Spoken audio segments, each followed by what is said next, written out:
ایک چھوٹا لڑکا اسماعیل اپنے والدین کے ساتھ معمولی سے گھر میں رہتا تھا۔ ان کا محلہ بہت مشہور تھا۔ وہ اپنے والدین کا اکلوتا بچہ تھا، اس لیے وہ اس کو بہت لاڈ پیار کرتے تھے۔ اس کا باپ لکڑیوں کا سوداگر تھا۔ اسماعیل کو صرف اپنے دوست رمزی کے گھر اور اس کے خاندان میں سکون محسوس ہوتا تھا، جہاں وہ اس کے ساتھ قرآن پڑھتا تھا اور رمزی اور اس کے والد کے ساتھ نماز ادا کرنے کے لیے مسجد جاتا تھا۔ لیکن جیسے ہی وہ گھر واپس آتا، اس کی خوشی ختم ہو جاتی۔ وہ گھر پر اپنے والدین کو تجارت اور ٹیلی فون پر بات چیت میں مصروف پاتا۔ جب اسماعیل 12 سال کا ہوا تو اس کے والد کروڑ پتی بن گئے۔ جب اس کی تجارت بڑھ گئی تو اسے اپنے والد کی بہت سی جائیداد وراثت میں ملی، اس لیے اس نے ایک اعلیٰ محلے میں جانے کا فیصلہ کیا اور اس کی ایک سے زیادہ تجارتی کمپنیاں بھی بن گئی تھیں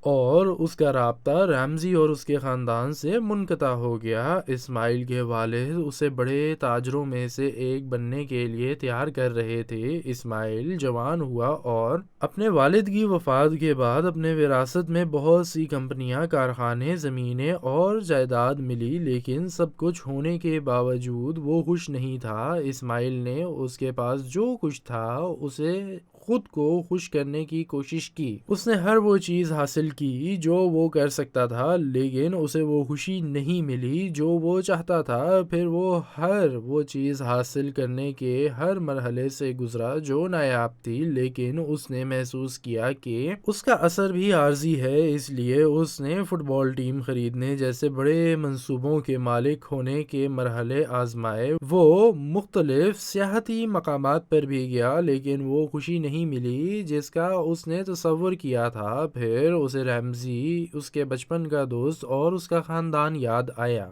پھر وہ اس سے ملنے گیا۔ رمزی اپنے دوست اسماعیل کو اپنے سامنے گاڑی سے اترتا دیکھ کر حیران رہ گیا، جیسے اس نے کئی سالوں سے نہیں دیکھا تھا۔ جب وہ اسے سلام کرنے گیا تو اس نے اسے گلے لگایا اور اسے اپنی باہوں میں روتے ہوئے دیکھا اور اس سے کہا، میں تمہارے بغیر گم ہو گیا۔ رمزی اپنے دوست کی باتوں پر حیران رہ گیا، جو چند امیر لوگوں میں سے ایک بن گیا تھا، لیکن وہ اس کے ساتھ ان کے اپارٹمنٹ میں چلا گیا اور گھر والوں نے اس کی بہت خوش دلی سے استقبال کیا۔ رمزی نے اسے اپنے گھر میں ایک معمولی تقریب میں آنے کی دعوت دی، جو اس کی بہن کے قرآن حفظ کرنے کی تکمیل کے موقع پر منعقد کی جا رہی تھی۔ اگلے دن اسماعیل آیا اور رمزی کی بہن کو ایک لگژری کار کی چابی بطور تحفہ دی، لیکن اس نے شائستگی اور تدبر سے چابی لینے سے انکار کر دیا اور اسے ایک اخبار دے دیا۔ جب رمزی نے اپنے دوست اسماعیل کو اس کے پاس سب کچھ ہونے کے باوجود خوش نہ ہونے کی وجہ سے غمزدہ پایا تو اس نے اسے نابینا بچوں کے ایک گروپ کے لیے ریڈنگ ڈیوائس خرید کر دینے کی پیشکش کی اور نابینا افراد کو پڑھانے کے ماہر اساتذہ کی تنخواہیں ادا کرنے کی پیشکش کی۔ اس نے فوراً ایک بڑی رقم اس کام کے لیے عطیہ کی، لیکن اس نے